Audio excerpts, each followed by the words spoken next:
राज्य रजत जयंती वर्षोत्सव के बाद मुख्यमंत्री धामी ने जनसंवाद किया तेज। सीएम धामी ने जनता मिलन कार्यक्रम में सुनी जन समस्याएं, अधिकारियों को फीडबैक व्यवस्था सुदृढ़ करने के दिए निर्देश। उत्तराखंड राज्य निर्माण आंदोलनकारी परिषद के उपाध्यक्ष सुभाष बड़थवाल ने बीजेपी मुख्यालय में की पत्रकार वार्ता। सीएम धामी के नेतृत्व में आंदोलनकारियों के हित में लिए गए अभूतपूर्व फैसलों की सराहना। सीएम ने पेंशन वृद्धि को लेकर के शहीद स्थलों के संरक्षण तक की 9 महत्वपूर्ण घोषणाएं।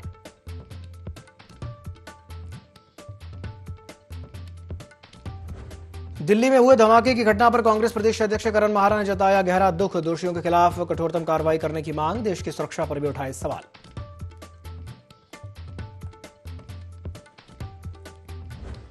दिल्ली बम ब्लास्ट के बाद उत्तराखंड में भी हाई अलर्ट। नारसन बॉर्डर पर भी गाड़ियों को रोककर की जा रही checking. UP Uttarakhand link road पर भी पुलिस का पहरा।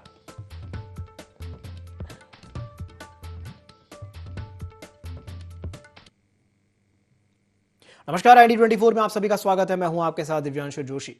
तो राज्य रजत जयंती वर्षोत्सव आयोजन के बाद मुख्यमंत्री पुष्कर सिंह धामी ने जनसंवाद तेज कर दिया है और इसी क्रम में उन्होंने मुख्यमंत्री कैंप कार्यालय स्थित मुख्य सेवक सदन में आयोजित जनता मिलन कार्यक्रम में प्रदेश भर से आए लोगों की समस्याएं और शिकायतें सुनी। मुख्यमंत्री ने इस मौके पर अधिकारियों को निर्देश दिए कि जनता से प्राप्त शिकायतों और मांगों पर त्वरित कार्रवाई सुनिश्चित करने के साथ ही नियमित फीडबैक भी लिया जाए। उन्होंने कहा कि इस मौके को हमें प्रशासन को जनता के और करीब ले जाने के रूप में इस्तेमाल करना होगा। सीएम ने कहा कि सरकार का लक्ष्य जन समस्याओं का समयबद्ध और संतोषजनक निस्तारण करना है। इसके लिए प्रत्येक विभाग को जिम्मेदारी पूर्वक कार्य करते हुए जन अपेक्षाओं के अनुरूप सक्रिय और संवेदनशील व्यवहार अपनाना होगा। उन्होंने अधिकारियों को निर्देश दिए कि जन समस्याओं का त्वरित निस्तारण किया जाए और शिकायत निवारण की प्रक्रिया को और अधिक सरल, पारदर्शी और तकनीकी माध्यमों से सुलभ बनाया जाए।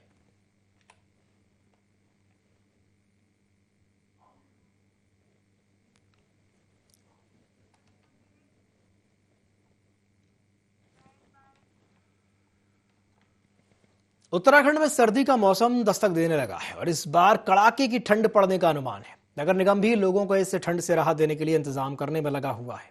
नगर आयुक्त ने अधिकारियों को रैन बसेरों को व्यवस्थित करने के निर्देश दिए थे। तो ये नमामि बंसल नगर आयुक्त का कहना है कि नगर निगम के द्वारा ठंड से बचने के लिए हर साल अलाव की व्यवस्था की जाती है और कुछ लोग ऐसे भी होते हैं जब बसेरा होता है तो उनके लिए भी रैन बसेरे की व्यवस्था की जाती है और हमारे द्वारा टेंडर की प्रक्रिया भी पूरी हो गई है। जल्द ही वन निगम से बात करते हुए अलाव की समस्त व्यवस्था सुनिश्चित कर ली जाएगी। नगर निगम के द्वारा जो ठंड में शीतलहर की स्थिति बनती है उसके दौरान हर साल ही अलाव की व्यवस्था की जाती है और जगह जगह पर जो कुछ लोग ऐसे होते हैं जिन्हें रैन बसेरों में शिफ्ट कराए जाने की आवश्यकता होती है उसका भी प्रबंध नगर निगम के द्वारा करा जाता है। इसके लिए ऑलरेडी तैयारियां शुरू कर दी गई हैं और टेंडर भी कर दिया गया है। वन निगम से समन्वय स्थापित करते हुए अलाव की समस्त व्यवस्थाएं ससमय सुनिश्चित कर ली जाएगी। बीजेपी मुख्यालय देहरादून में उत्तराखंड राज्य निर्माण आंदोलनकारी परिषद के उपाध्यक्ष सुभाष बड़थवाल ने पत्रकार वार्ता को संबोधित करते हुए कहा कि मुख्यमंत्री पुष्कर सिंह धामी के नेतृत्व में आंदोलनकारियों के हित में अभूतपूर्व फैसले लिए गए हैं। उन्होंने बताया कि पेंशन में वृद्धि से लेकर शहीद स्थलों के संरक्षण तक 9 महत्वपूर्ण घोषणाएं की गई हैं। आंदोलनकारियों की पेंशन 4500 से बढ़ाकर 5500 और 6000 से 7000 की गई है। साथ ही दिव्यांग आंदोलनकारियों की पेंशन 20000 से बढ़ाकर 30000 कर दी गई है। इसके अलावा शहीद स्थलों, सड़कों, अस्पतालों और विद्यालयों का नामकरण आंदोलन के शहीदों के नाम पर किया जाएगा। बड़थवाल ने कहा कि धामी सरकार के कार्य ऐतिहासिक हैं और आंदोलनकारी उनके साथ राज्य के समग्र विकास के लिए कंधे से कंधा मिलाकर चलेंगे।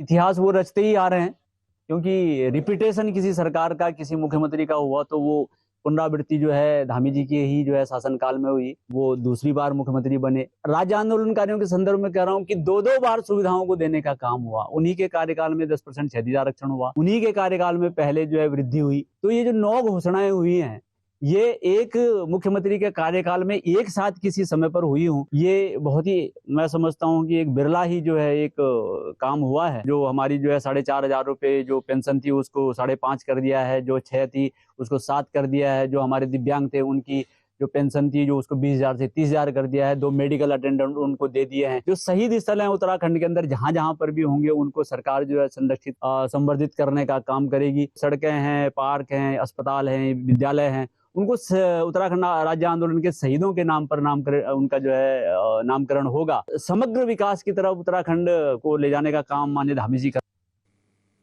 दिल्ली में हुए धमाके की घटना पर कांग्रेस प्रदेश अध्यक्ष करण माहरा ने गहरा दुख व्यक्त करते हुए कहा कि यह देश की सुरक्षा पर सीधा प्रहार है और दोषियों के खिलाफ कठोरतम कार्रवाई होनी चाहिए।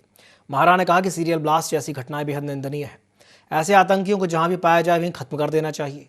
उन्होंने ये भी कहा कि अगर इस घटना के पीछे कोई राजनीतिक साजिश या षड्यंत्र है तो उनके चेहरों को भी बेनकाब किया जाना आवश्यक है ताकि देश के सामने सच्चाई उजागर हो सके। ब्लास्ट वाली घटना दुखद है। अपराधियों के खिलाफ कार्रवाई और ठोका जाना चाहिए आतंकवादियों को। जो जहां मिलता है, जो इनमें इन्वॉल्व, उन सबको मारा जाना चाहिए। और अगर ये पुलवामा की तरह राजनीतिक षड्यंत्र है तो उन राजनीतिकों के भी चेहरे बेनकाब होने चाहिए। चंपावत जिले में उत्तराखंड अधीनस्थ सेवा चयन आयोग यानी UKSSC की भविष्य की परीक्षाओं को अब सिर्फ राजकीय और राजकीय सहायता प्राप्त विद्यालयों में ही आयोजित किया जाएगा। जिलाधिकारी मनीष कुमार के निर्देश पर मुख्य शिक्षा अधिकारी मेहरबान सिंह बिष्ट ने लोहाघाट नगर के सभी सरकारी विद्यालयों का निरीक्षण करके परीक्षार्थियों की बैठने की क्षमता और सुरक्षा का आकलन किया। निरीक्षण के दौरान थानाध्यक्ष लोहाघाट अशोक कुमार सिंह और राजकीय महाविद्यालय की प्राचार्य डॉक्टर संगीता गुप्ता भी मौजूद रहीं। मुख्य शिक्षा अधिकारी ने बताया कि इसका उद्देश्य प्राइवेट स्कूलों पर निर्भरता समाप्त करना है और परीक्षाओं को पूरी तरह से सरकारी स्कूलों में संचालित करना है। निरीक्षण की रिपोर्ट जल्द ही जिलाधिकारी को भेजी जाएगी। इसके साथ ही SDM के नेतृत्व में 3 सदस्यीय समिति भी गठित की गई है। अधीनस्थ सेवा चयन आयोग ने एक पत्र जिलाधिकारी महोदय को भेजा है कि एक कमेटी बना करके आप ये देख लें कि क्या हम अधीनस्थ सेवा चयन आयोग की परीक्षाओं को केवल राजकीय और सहायता प्राप्त विद्यालयों में संपन्न कर सकते हैं कि नहीं कर सकते हैं। तो इस क्रम में जिलाधिकारी महोदय ने 3 सदस्यों की एक कमेटी बनाई है जिसमें SDM हो गए, CO हो गए चंपावत और मुख्य शिक्षा अधिकारी। तो हम लोग जो है विभिन्न राजकीय विद्यालयों का वो देख रहे हैं, निरीक्षण कर रहे हैं कि वहाँ पर कितनी क्षमता है, कितने बच्चों की परीक्षा हम संपन्न करवा सकते हैं। तो अभी परसों हमने चंपावत के 2-3 विद्यालय देखे, आज लोहाघाट क्षेत्र के विद्यालयों को देख रहे हैं। तो इसके बाद हम रिपोर्ट जिलाधिकारी महोदय को देंगे। जिलाधिकारी महोदय फिर अधीनस्थ सेवा चयन आयोग को ये रिपोर्ट प्रस्तुत करेंगे।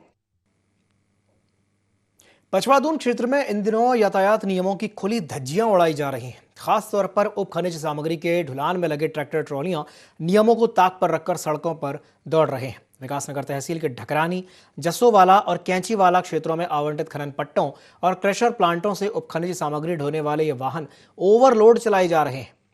इन ट्रैक्टर ट्रॉलियों में से कई की नंबर प्लेट तक गायब है, जबकि अधिकतर वाहन कृषि उद्योग के निजी नंबरों पर व्यावसायिक गतिविधियों में लगे। इससे न सिर्फ यातायात नियमों का उल्लंघन हो रहा है बल्कि लोगों की जान भी खतरे में पड़ रही है। स्थानीय लोगों का कहना है कि विभागीय अधिकारी सिर्फ कार्रवाई के दावे कर रहे हैं, जबकि जमीनी स्तर पर कोई ठोस कदम नजर नहीं आ रहा।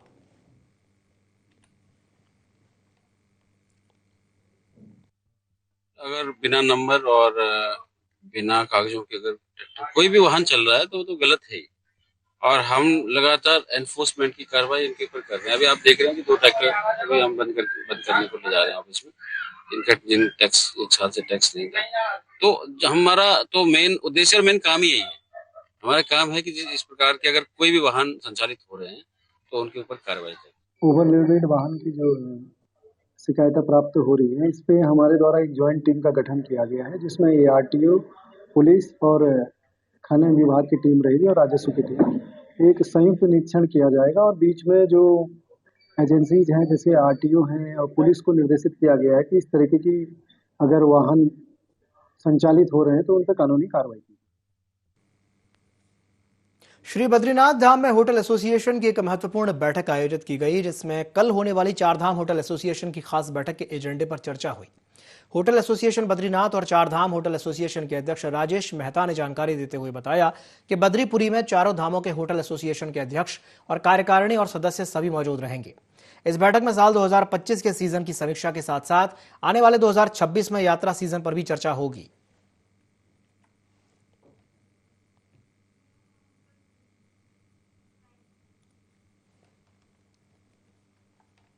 उत्तराखंड में सिंगल विंडो सिस्टम और सरकार की फिल्म नीति से काफी सराहना मिल रही है। स्थानीय निर्माताओं के साथ साथ बाहर के निर्माता भी उत्तराखंड की ओर रुख कर रहे हैं। इससे उत्तराखंड को मोस्ट फिल्म फ्रेंडली स्टेट का दर्जा मिल रहा है।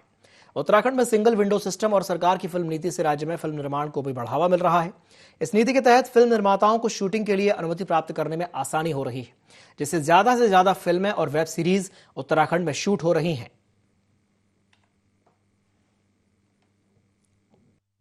राज्य में फिल्म नीति बनने से हमारे जो स्थानीय फिल्म निर्माता है उनको भी प्रोत्साहन मिला है। साथ ही जो बाहर के हमारे निर्माता हैं उनके लिए भी हमने जो सिंगल विंडो सिस्टम क्लियरेंस की व्यवस्था की है, उनको परमिशन देने की व्यवस्था की है, उसको भी बहुत सराहा जा रहा है। इसलिए हमको मोस्ट फिल्म फ्रेंडली अवार्ड के रूप में भारत सरकार ने सम्मानित भी। ब्रेक के बाद एक बार फिर आपका स्वागत है IND24 में। खबर देहरादून से है, जहां प्रधानमंत्री नरेंद्र मोदी की उपस्थिति में भारतीय विमानपत्तन प्राधिकरण यानी AAI और उत्तराखंड सरकार के बीच पिथौरागढ़ स्थित नैनी सैनी हवाई अड्डे के अधिग्रहण के लिए MOU पर हस्ताक्षर किए गए। यह ऐतिहासिक समझौता उत्तराखंड के पर्वतीय अंचल में सुगम, सुरक्षित और टिकाऊ हवाई संपर्क की दिशा में एक महत्वपूर्ण कदम है। नैनी सैनी हवाई अड्डे का कुल क्षेत्रफल लगभग 70 एकड़ का है। यहाँ का टर्मिनस भवन व्यस्ततम समय में भी 40 यात्रियों को सेवा प्रदान करने में सक्षम है। साथ ही एप्रन एक समय में 2 विमानों को समायोजित करने की सुविधा से सुसज्जित है। इस अधिग्रहण से हवाई अड्डे के मौजूदा बुनियादी ढांचे का उन्नयन, परिचालन मानकों का सुव्यवस्थित प्रबंधन और उत्तराखंड की क्षेत्रीय कनेक्टिविटी में उल्लेखनीय सुधार होगा।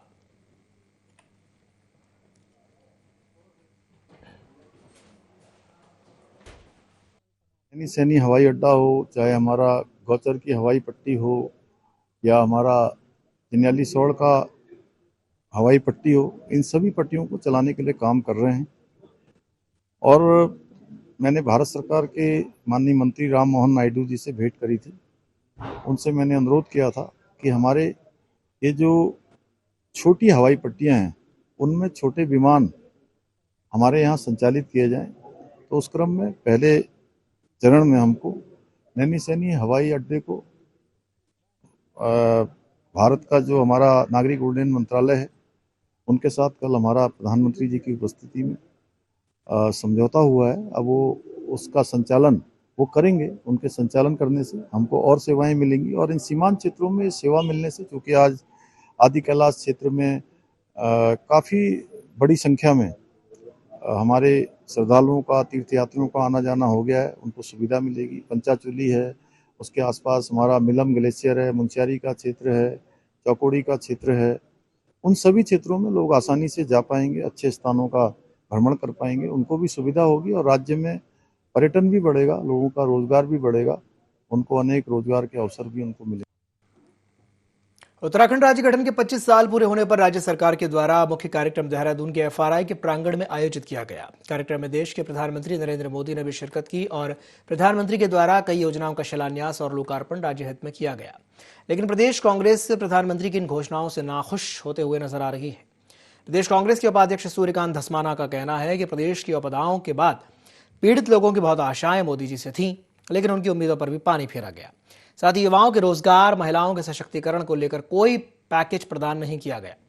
रजत जयंती का कार्यक्रम केवल बीजेपी का कार्यक्रम, मोदी को दौरे को लेकर जुमलेबाजी और पुरानी घोषणाओं को नई योजनाओं में शामिल किया जाना जैसी बातों को लेकर कांग्रेस ने राज्य सरकार पर निशाना साधा है।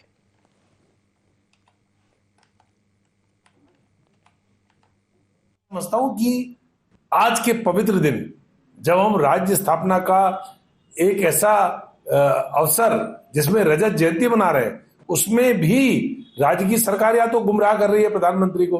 अरे भाई, जो परियोजनाएं पहले से चल रही हैं, जिनके लिए बजट एलोकेशन पहले से ही हो रखा है, उनको भी अगर आप दोबारा से इस प्रकार से अगर घोषणा करेंगे तो मैं समझता हूं अगर लोग आपको जुमलेबाज कह रहे हैं तो उसमें कोई गुरेज नहीं है। ये भारतीय जनता पार्टी का कार्यक्रम थोड़ी था भाई, ये तो राज्य की रजत जयंती का अवसर था। सरकार का पैसा इसमें खर्च हो रहा था। आपने एक भी विपक्षी पार्टी के लोगों को नहीं बुलाया। आज 2.25 लाख महिलाएं लखपति दीदी हमारे प्रदेश में बनी है। सेल्फ हेल्प ग्रुप के माध्यम से उनके प्रोडक्ट आज 7 स्टार होटल्स में और एक्सपोर्ट हो रहे हैं। हिमालयाज बनाया गया उनकी मार्केटिंग के लिए, हिमालयाज हाउस। इस माध्यम से महिलाओं का सशक्तिकरण हो रहा है। 30% क्षैतिज आरक्षण उनको नौकरियों में दिया है। तो कांग्रेस बताए उसने क्या किया कभी कि यार जो कह रहे हैं कि ये 2 यूपीए की योजनाएं हैं, तो वो योजना बताएं किस यूपीए की योजना का शिलान्यास हुआ था। क्योंकि कल जो उन्होंने किया है, या तो होने वाली योजनाओं का शिलान्यास किया है या जो योजनाएं पूरी होगी उसका लोकार्पण किया है। यूपीए की सरकार की कौन सी योजना ऐसी है जिसका यूपीए में पूरी हो गई थी और लोकार्पण मोदी जी ने किया है? झूठ की राजनीति अब नहीं चलती है। यूपीए के जिस समय यहाँ हरीश रावत जी की सरकार थी, तब प्रधानमंत्री नरेंद्र मोदी जी यहाँ आए थे और ऑल वेदर रोड का उन्होंने शिलान्यास किया था। तो बहुत पीछे छूट गए हैं वो। 2 लाख करोड़ की परियोजनाएं चल रही है। इसलिए केवल वक्तव्य देकर के जनता को भ्रमित करना ये अब चलता नहीं है। जनता सब ज्योतिर्मठ प्रखंड की सीमांत नीति मलारी वैली में अब पर्यटक व्हाइट वाटर राफ्टिंग और कायाकिंग के रोमांच का आनंद ले सकेंगे। ज्योतिर्मठ से लगभग 26 किलोमीटर दूर बसे सुराही थोटा से लाता गांव के बीच धौली गंगा नदी में राफ्टिंग और कायाकिंग का सफल ट्रायल किया गया। धौली गंगा की लहरों पर रंग बिरंगी राफ्ट और कायाक को हिलोरे लिखाते देखकर सीमांत गांव के ग्रामीणों में खासा उत्साह देखने को मिला। सूत्रों के मुताबिक उत्तराखंड पर्यटन विभाग इस क्षेत्र में नियमानुसार राफ्टिंग संचालन के लिए लाइसेंस जारी करने की प्रक्रिया में है, जिससे यहाँ एडवेंचर टूरिज्म को एक नया आयाम मिलेगा। इस पहल से न केवल नीति मलारी वैली में पर्यटन को बढ़ावा मिलेगा, बल्कि स्थानीय युवाओं के लिए रोजगार के नए मौके भी खुलेंगे।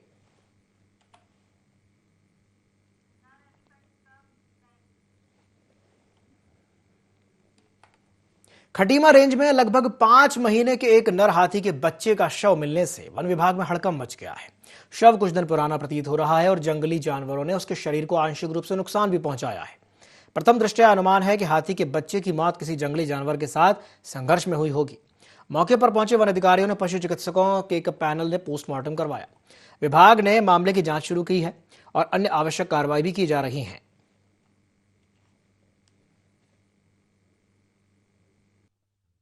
डॉक्टरों के पैनल के द्वारा, पशु चिकित्सा अधिकारियों के पैनल के द्वारा उसका पोस्टमार्टम करवाया गया, जिसमें यह पता चला कि प्रथम दृष्टया देखने पर उसकी जो उम्र है वो लगभग 5 माह की प्रतीत होती है और उसकी जो मृत्यु है संभावित यह है कि उसकी मृत्यु वन्य जीवों के हमले के कारण हुई है।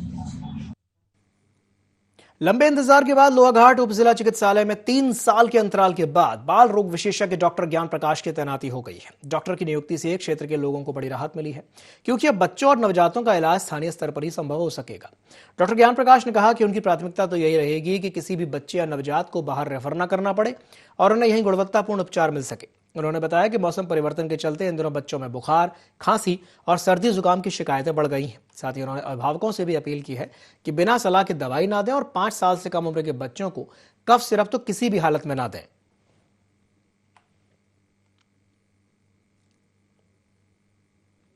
जैसा कि सबको पता है कि मैंने पहले भी यहाँ अपनी सेवाएं 4 साल तक दे दिया था और लोग हमारी सुविधा से काफ़ी संतुष्ट थे और अभी बीच में 2 साल के लिए पीजी करने श्रीनगर मेडिकल कॉलेज में चला गया था, क्योंकि पीडियाट्रिशियन के पोस्ट पर सीएमओ साहब ने फिर से हमें लोहाघाट अस्पताल में ज्वाइनिंग दे दी है और हमें यहाँ लोगों का ढेर सारा प्यार मिल रहा है। इससे हम यहाँ की जनता का ढेर सारा आभार व्यक्त करना चाहते हैं कि हमें इनके द्वारा ये मोटिवेशन मिला कि अगर मुझे कोई पहाड़ का अस्पताल मिले तो मुझे लोहाघाट ही मिले।